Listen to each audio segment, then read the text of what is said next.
안녕하세요. 도영의 한국어 공부방에 오신 것을 환영합니다. 오늘도 들레주의 이론을 자료로 올리니까요. 자, 읽어보시고 그 중에서 몇 가지만 제가 읽어보겠습니다. 링건은 리글의 개념보다는 예술이란 모방 충동이 아니라 추상 충동에 의해 창조된다고 주장한다. 즉 엄밀한 의미에서 예술이라고 불려질 것은 모든 시대에 있어서 어떤 심리적 욕구의 만족을 구한 것이었지 순수한 모방 충동의 자기 만족이나 그 자연 원형의 모사에 대한 유희적 즐거움을 구한 것은 아니었다. 이는 예술의 발생이나 관념, 역사 모두를 모방이나 모사, 미메시스라는 개념을 통해 파악하던 대부분의 주류적인 미학이나 예술 이론가들의 입장과 다른 것이다. 다음, 들레주는 추상을 변형이요 탈형식화라고 이해한다. 따라서 추상적 선이란 기하학적 선이 아니라 자연적이고 구상적인 형태를 벗어나는 선이고 자연적인 선을 변형시키는 선이다. 그렇기 때문에 추상적인 선은 직선이나 기하학적인 선이 아니라 오히려 곡선이고 비기하학적 선이다. 선사 예술이 완전한 예술이라면 그것은 바로 비직선적이지만 추상적인 선을 솜씨 있게 다루고 있기 때문이다. 추상은 공간 공포나 불안과는 아무 상관이 없다. 그것은 어디서나 일차적으로 존재하는 탈추선이고 클리라멘이며 의식적인 변형인 경우조차도 니체적인 의미에서 그 자체로 즐거운 놀이일 뿐이다. 그리고 바로 이런 추상적인 선은 유기적인 선이나 기하학적 선에 의해 구상적인 선에 의해 사로잡히지 않았던 원시이나 선사시대 예술에서 혹은 유목민의 예술에서 잘 나타나고 있다. 추상적인 것은 기하학적인 것이 아니라 유목민적인 것이며 그러한 유목민의 추상적인 선이 바로 매끄러운 공간을 정의한다. 추상이 단순히 형상의 재고가 아니다. 그렇다고 문자를 추상화하는 것이 문자를 원래의 그림으로 되돌리는 것이 아니라 또 다른 종류의 추상적 선을 그리는 것이다. 예술을 모방과 재현이라고 보는 것은 아무리 다른 형상에서도 동일한 것을 발견하려는 의지 때문이다. 반면 추상 내지 변형이라는 개념으로 보는 것은 비슷한 것 속에서도 차이를 보고 차이를 찾아내려는 의지를 표현하는 것이다. 다음, 나가 사라지면서 함께라는 것이 살아난다. 모든 것을 받아들일 수 있는 자에게 모든 것은 표상이며 어떤 것도 받아들일 수 없는 자에게 모든 것은 징벌이다. 따라서 이질적인 것들을 향해 나와 다른 모든 차이를 향해 가능한 모든 것을 향해 자신의 마음을 열고 그것을 자신과 상생 가능한 것으로 받아들이는 것이 바로 차이의 철학이다. 그것은 단지 생각을 바꾸는 문제가 아니라 사실은 실천과 삶의 방식을 바꾸는 문제고 그것이 이루어지는 관계를 바꾸는 문제이다. 또한 그것은 사람뿐만 아니라 환경, 무생물도 서로 상생할 수 있는 관계를 만들어내는 것, 이러한 것을 상생의 윤리학이라고 부른다. 그렇다면 나를 위한 것이 아닌 나와 더불어 하나의 코뮌적 존재를 구성하는 실천의 방법으로서 코뮌주의란 함께 어울려 사는 새로운 삶의 방식을 창조하는 구성적 실천의 정치학이다. 이것은 익숙하고 전통적이고 그래서 편안한 것을 특징으로 하는 공동체주의, 동질성을 전제하는 공동체주의와 대비한 것이다.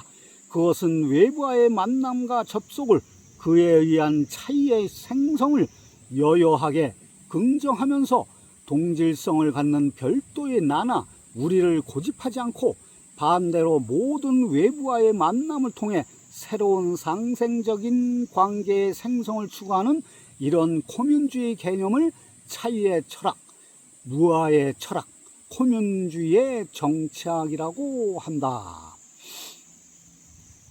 이 코뮌주의가 나왔는데 저는 여기에 관심이 무척 많아요. 자, 여러분 잘 생각해 보시기 바랍니다. 그리고 오늘 제가 말씀드리고 싶은 거는 거짓말 시리즈 제54탄이 되겠습니다. 오늘은 과학으로 본 의식의 허구성, 이것도 다 저 절대계를 얘기하는 거거든요. 저 의식도 마찬가지예요. 절대계를 얘기하는 거예요. 뭐 의식이라든지 마음이라든지 생각, 의지, 뭐 기억, 인격, 뭐 다 똑같은 말이에요. 이게 어떤 절대적인 고정불변의 뭐 순수의식, 뭐 우주의식, 참나라든지 불성이라든지 영성이라든지 모두 이거 절대계를 말하는 거예요. 그러니까 과학에서는 이런 거를 뇌의 착각으로 일어나는 현상이라고 과학에서는 그래요. 물리학도 마찬가지고 신경과학계에서도 마찬가지고 다 그래요. 후성유전학이라든지 뭐 요즘 뭐 별의별 게 많이 나오는데 다 그렇게 얘기해요. 뇌의 착각이라고. 근데 뭐 사실 우리가 일상생활에서 의식이라는 건 물질은 아니잖아요. 근데 이게 우리 일상생활에 영향을 미치는 건 사실이에요. 근데 이게 플라시보 효과나 마찬가지예요. 이게 뭐 긍정적 마인드, 뭐 끌어당김의 법칙 이런 거 많이 이제 요즘 유행하고 있잖아요. 그냥 일시적인 그 플라시보 효과일 뿐이지.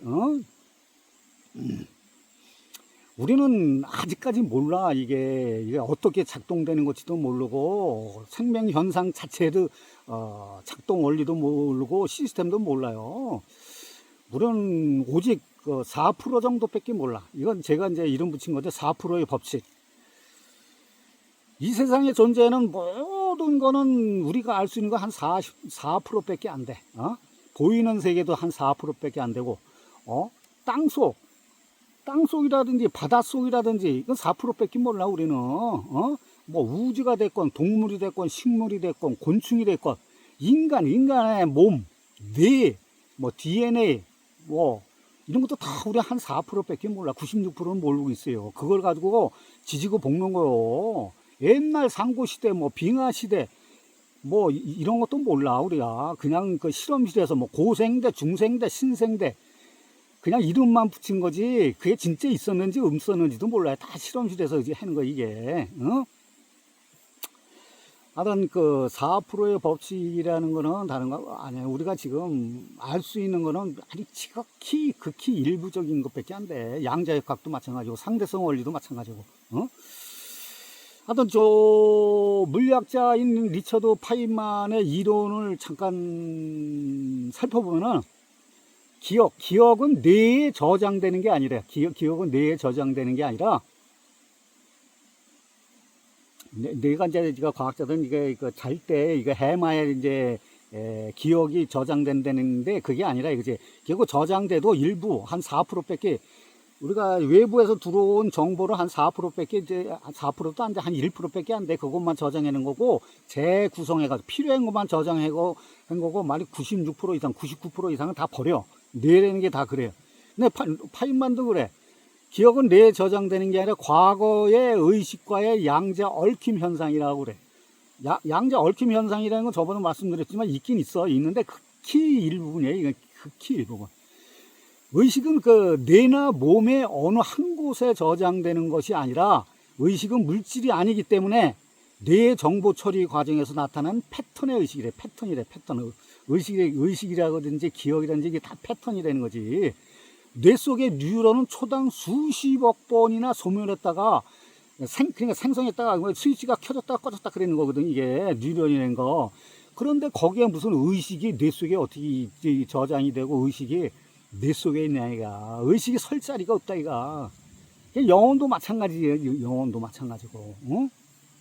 그러니까 이 파인만은 의식은 패턴이라는 거지. 그게 관계되는 거고 현실의 구성 요소일 뿐이라는 거지. 이렇게.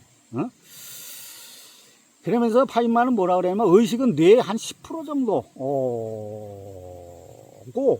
외부 환경의 60%고 타인과의 관계 속에서 30%를 작용한다고 그래요. 그리고 집합적 의식이라고 그래. 집합적 의식은 이제 이게 집단지성 같은 거 그런 걸 얘기하는데 집합적 집단지성과의 양자 얽힘 이건 보통 이제 홀로그램 방식이라고도 그랬는데 이러한 현상으로 작동하는 시스템이라는 거지.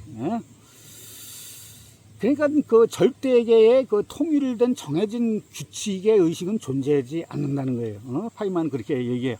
그리고 현대 뇌신경 과학자들은 뭐라 그러냐면 뇌는 의식, 즉 생각하는 것이 아니라 안테나 역할을 하는 것뿐이라는 거지. 외부에서 들어오는 뭐 시각 정보, 뭐 청각 정보, 뭐 냄새, 뭐 맛, 그다음에 이제 몸에 뭐 통증이라든지 그 촉감 같은 거, 그런 거, 외부에서 들어온 신호를 생존에 필요한 것만 남기고 전부 폐기 처분을 한다 그래. 99%를. 그러니까 뇌에서 저장되는 거 한 1%밖에 안 돼. 뇌신경 과학자들이 그래요. 이게 다 외부에서 들어온 것을 이게 재구성해가지고 1%만 저장하는 거지. 근데 그게 무슨 의식이라고 부를 수가 있냐? 그렇게 하는 거예요. 과학자는 그렇게 얘기해. 그러니까 생각이라든지 의식은 몸에 있는 것이 아니라 외부에서 다 가져온 것이라는 거야. 1994년도에 철학자 데이비드 첼머스는 뭐라고 그랬냐면 뇌의 작동 방식은 설명할 수 있지만 의식은 설명할 수 없다라고 그래요. 그러니까 나라는 느낌, 이거 에고, 그치? 나라는 느낌, 경험, 존재감 이런 걸 우리가 보통 의식이라고 그러잖아요. 근데 그 나라는 주관적인 느낌은 어떻게 설명할 수가 없다. 과학적으로라든지 철학적으로라든지 어떻게 설명할 수가 없다. 이게야.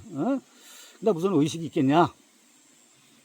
그러면서 1989년도에 물리학자 로저 펜로스는 황제의 새 마음이라는 책에서 인간의 의식은 계산으로 만들 수 없다. 이래. 그러면서 요즘 이제 양자생물학이라는 게 또 새로 나왔어요. 양자생물학이라는 이론이 또 나왔는데, 굳이 뭐 그런 것까지는 제가 설명 안 드릴게요. 그리고 동양에서의 전통적인 의식과는 이거는 다 아는 사실인데, 잠깐 짚고 넘어가 보면은, 불교에서는 유식학 있잖아요. 팔식설.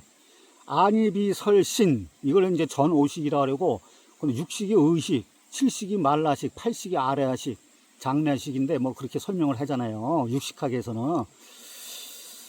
이거는 이제 4세기 인도 세찬 스님이 지어낸 것으로 유식 30논성이 이제 유명하다고 합니다. 그러니까 이제 인간의 그 마음작용, 즉 의식이라는 걸 8단계로 구분한 거예요. 그러면서 이제 불교 수행을 한 거지. 그러니까 유교에서는 이제 심성론이 있고, 그 다음에 맹자의 4단 7정론이 있어요. 이거는 조선시대 이황과 기대승이 논한 4단 7정론이 유명하죠, 이게. 기가 우선이냐, 리가 우선이냐, 그거예요. 저는 기를 중요시 여기는 사람이에요. 이게 4단이라는 건 이게 선천적인 절대계를 얘기하는 거예요, 절대계.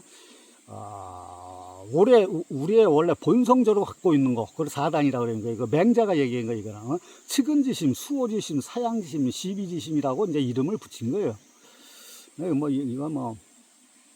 저는 이런 거 인정 안 하니까.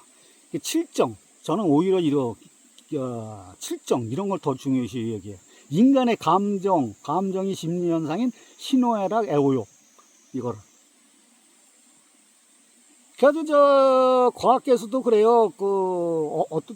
한전 별의별 사람이 다 있으니까, 고대서부터 모든 책을 분석을 한가. 그래가지고, 어떤 단어를 더 중요시 여겼나.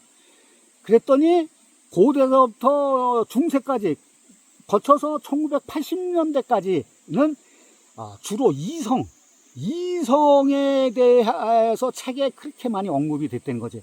근데 1980년대서부터 지나가면서 이성이라는 단어가 점점 사그러들고 감정, 감성, 촉감 이런 감성적인 단어가 1980년대에서부터 어마어마하게 사람들이 책을 쓸 때 인용을 한다는 거지. 그러니까 지금은 모든 대부분의 학자라든지 철학, 사상, 종교하다 모든 사람들이 책을 쓸 때 이성보다는 감성을 더 중요시 여긴다는 거예요, 이게. 지금 현대는 그렇게 변화가고 있어요. 그리고 도교에서는 정기신, 삼보서를 수중했죠. 그러면서 이제 이건 고정불변이 아니라 변화를 중요시 여겼어요. 그래서 하단전, 뭐 중단전, 상단전 뭐.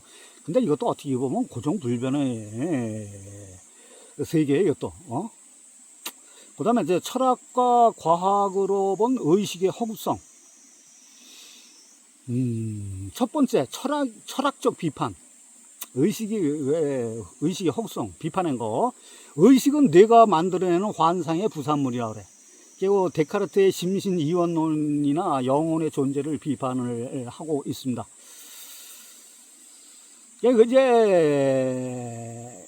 그냥 데카르트는 이제 근대, 그때는 중세를 지나서, 교회와 그 종교의 그 권위가 너무 셌잖아요. 그래가지고 그거를 벗어나오자 인간 중심주의적인 사상을 가진 거거든요. 거기서 이제 심신 이원론을 주장한 건데, 근데 지금은 그게 이제 비판을 많이 받고 있습니다.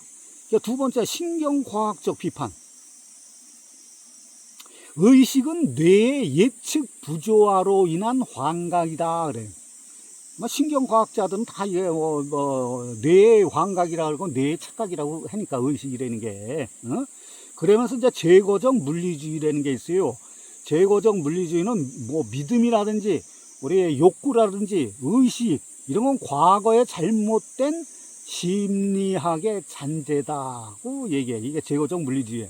그러면 기능주의는 뭐냐면은 의식은 물질이 아니라 역할이나 기능이다 그래. 파인만은 패턴이라 그랬고.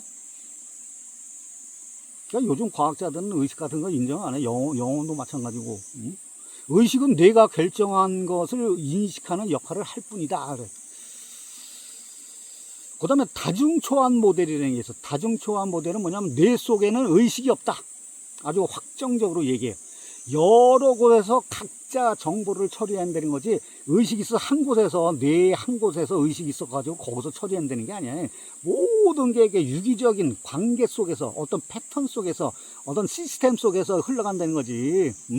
몸도 마찬가지야. 몸이, 뇌가 있어 뇌가 모든 걸 명령하지 않아요. 다 어느 정도 독립적인 기능을 갖고 있어요. 우리 몸이라는 게. 장도 독립적인 기능을 갖고 있고, 림프액도 마찬가지고 다 독립적인 기능을 갖고 있는 거예요. 그 다음에 인지과학에서는 뭐라 그러냐면 일관된, 고정된, 통일된 이런 의식은 뇌가 만든 착각이래. 그래서 사후에 구성된 사용자 환상에 불과하다 그래요. 이게 갇혀있는 뇌는 오직 외부 신호에만 반응한다는 거지. 뇌는 이게 이제 껍데기 속에 갇혀가지고, 두개골 속에 갇혀가지고, 외부를 못 보잖아. 외부에서 지금 봄인지, 가을인지, 겨울인지 몰라. 뇌는. 그냥 외부에서 들어온 정보만 가지고 그거를 재구성해. 그걸 짜집기 하는 걸 짜집기. 재구성해가지고, 생존에 필요한 것만 받아들이고 나머지는 다 버리는 거예요, 이게. 뇌가. 근데 거기에 무슨 의식이 있어. 뭐 영혼이 있고, 영성이 있고, 불성이 있고, 상식적으로 생각해도 말이 안 되는 거예요. 잘 생각해 보세요. 그 다음에 전역 작업 공간 이론이라는 게 있어요. 이거 뭐냐면 전체적으로 작동한다는 이론이에요. 통시적으로. 제가 그런 걸 많이 강조하잖아요. 통시적으로. 세상을 통시적으로 봐야 된다. 오직 한 가지만 보면 안 된다. 전체적으로 작동한다는 이론으로 중요도에 따라 반복 학습, 강한 밀집도를 나타낸다. 이건 밀집도는 이거 들레주의 이론이에요. 그 다음에 통합 정보 이론이라는 게 있어. 이건 뭐냐면 의식의 복잡성을 설명하는 이론이에요.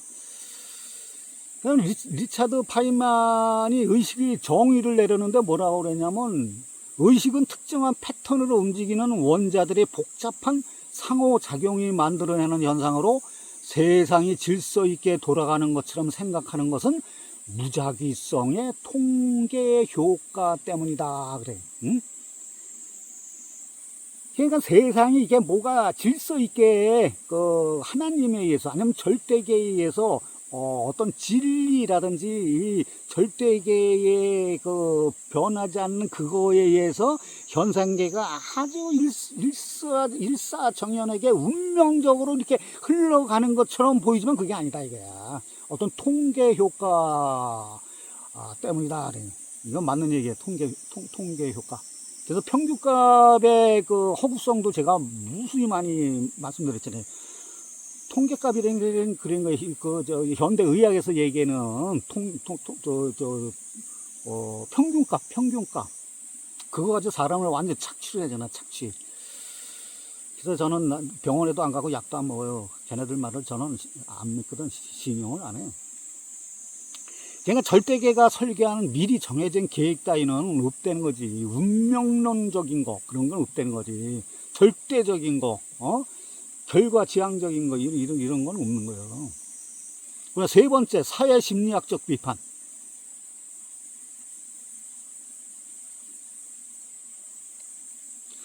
의식은 권력과 환경의 산물이다. 그래. 의식은 권력과 환경의 산물이다. 그게 사회적인 산물이라는 거예요. 이게 사회적인 산물. 왜냐면 계속 바뀌니까. 아예 현대과학도 계속 바뀌고, 현대의학도 계속 바뀌고, 사상도 계속 바뀌고, 종교도 계속 바뀌고, 다 바뀌잖아요. 절대적으로 고정불변의 그 절대주의 같은 건 없는 거거든. 사회적인 산물이라는 거지. 이게 환경의 산물이고 권력의 산물이라는 거지. 의식이라는 거지. 의식은 이데올로기의 반영으로 개인 고유의 영역이 아니라 사회 구조나 언어에 의해 만들어진 결과물이다. 그래요.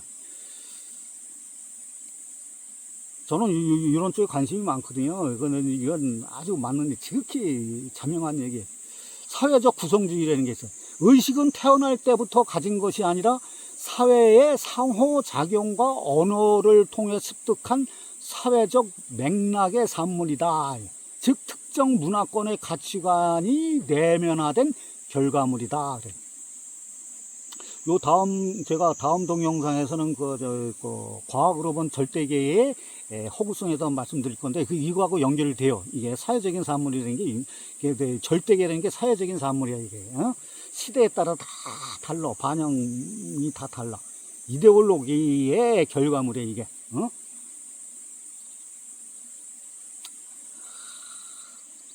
의식도 태어날 때부터 우리가 영혼도 그렇고 의식도 그렇고 태어날 때부터 갖고 있는 게 아니에요, 이게. 사회 속에서 습득되는 거예요. 이데올로기에서, 가치관에서, 부모에 의해서, 사회적인 교육에 의해서, 학교에서 배운 교육과 사회적인 시스템과 부모의 주입식과 이런 모든 거에 의해서 그게 구성이 되는 거지, 태어날 때부터 갖고 있는 건 아니에요. 그래서 제가 환경을 중요시 여기잖아. 후성유전학. 환경이 중요하다고 말씀드렸죠. 또 마르크스주의적 비판에서, 마르크스는 지배계급의 이데올로기가 피지배계급의 의식을 지배한다. 이건 유명한 얘기고, 얘가 계급투쟁을 얘기했으니까, 마르크스는 이제 그런 측면에서 얘기를 한 겁니다.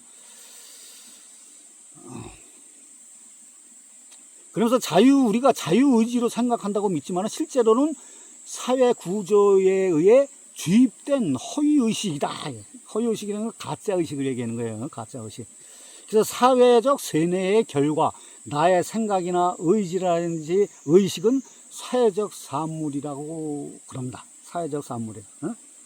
그래서 제가 평균값의 허구에서 제가 말씀드렸죠. 평균은 자꾸만 자기가 평균에 들어가려고. 왜냐면 그걸 소외의식이라고 제가 몇 번 말씀드렸잖아요. 소외의식.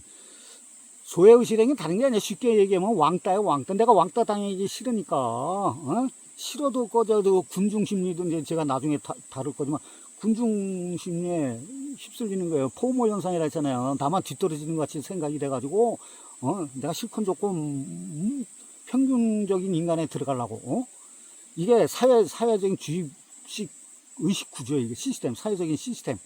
이데올로기고, 착취의 구조고, 다 그래요. 그러나 네 번째, 구조주의와 포스트 구조주의의 관점. 그래서 의식의 허구성을 비판했습니다. 이건 뭐냐면, 주체의식의 죽음을 선포했습니다. 포스트 구조주의에서는 주체적인 의식의 죽음을 선포했어요. 요건 이제 현대 철학의 이론이에요. 현대 철학. 푸코라든지 라칸이라든지 이런 사람이 주장한 건데, 이게 좀 어려운데, 그런 어려운 것도 아니야. 그냥 의식은 허구성이다 하는 걸 가지고 철학적으로 아주 비비꼬아 가지고 어려운 단어하고 전문용어로 써가면서 막 해. 미셸 푸코는 뭐라 그랬나? 의식은 자유로운 것이 아니라 그 시대의 담론과 권력 구조 안에서만 존재하는 것이다 그래. 이제 푸코나 라캉은 이 권력 구조에 대해서 관심이 많거든요. 그래서 우리가 일상적으로 생활해 가면서 이런 모든 시스템 이런 것이 권력 구조에 의해서 작동한다고 이 사람들은 그렇게 생각하는 사람들이에요. 틀린 말은 아니에요, 이게. 그래서 자크 라캉은 뭐라 그러냐면 나는 내가 생각하지 않는 곳에서 존재한다 그래. 이게 무슨 얘기냐면 생각한다는 것이 내 자유의지대로 생각하면 좋은데, 그래서 제가 그랬잖아요. 매일 주체성 얘기를 많이 하잖아요. 주체성을 가지고 하면 괜찮은데 사람들이 자기 주체성을 잃어버리고 군중심리에 휩쓸리고 평균적인 인간이 되려고 전문가들이 얘기하고 학자들이 얘기하고 막 그러면 거기 막 휩쓸리니까 그냥 내 생각이 아니지 그 사람들의 생각이지. 그러니까 그런 걸 배제하고서 존재하고 싶다는 얘기예요, 이게 락강은. 의식은 거대한 무의식의 빈산 위에 떠있는 작은 조각이자 타자의 욕망을 복사한 거울 이미지에 불과하다. 타자의 욕망이라는 게 이게 이제 전대철학에서 많이 나오는데 뭐 다른 거 아니에요. 뭐 복사 이미지, 거울 이미지 이거 다 똑같은 얘기예요. 다른 사람의 생각에 따라가는 거, 군중심리, 포모 현상, 평균값적인 인간, 운명론자, 결과지향주의자, 절대주의를 쫓는 사람들, 이런 모든 걸 얘기하는 거예요, 이게.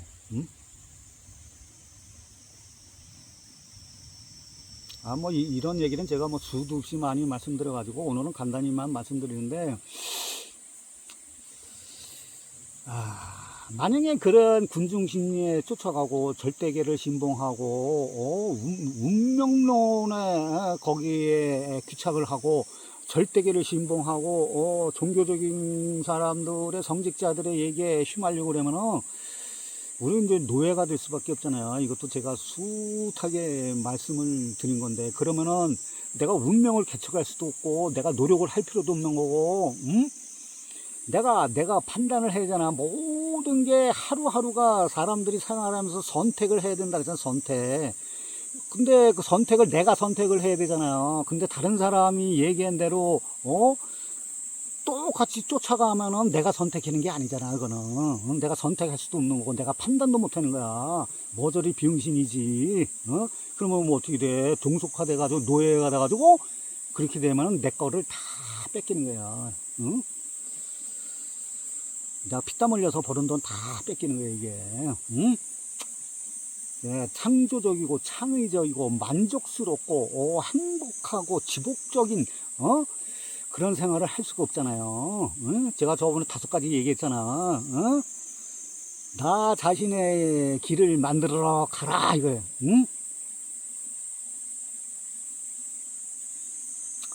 내가 개체성, 보편적인 절대계 진리적인 보편적인 인간이 중요한 게 아니라 내 자신의 개체성이 중요하다 그랬잖아.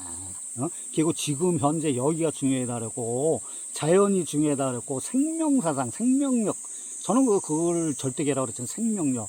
나만의 길을 개척해라고 5가지. 들레즈도 매일 얘기한 것이 그래요. 그거 얘기한 거고, 푸코도 락강도 다 그렇게 얘기한 거예요. 이게 5가지를 얘기한 거예요. 5가지 중에서 몇 가지만.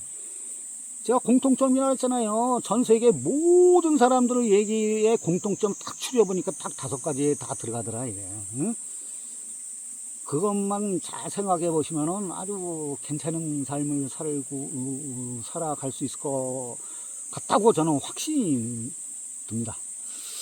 하여튼 의식이라는 거는 영어도 마찬가지고 인간 문명의 편리성을 위해 이용하고 참고할 수는 있지만은 영성단체나 뭐 종교단체에서 주장하는 그런 의식이라든지 영성이라든지 영혼이라든지 이런 거에 너무너무 매몰되지 않았으면 해가지고 제가 다시 한번 강조하는 의미에서 과학으로 본 의식의 허구성을 말씀드렸습니다.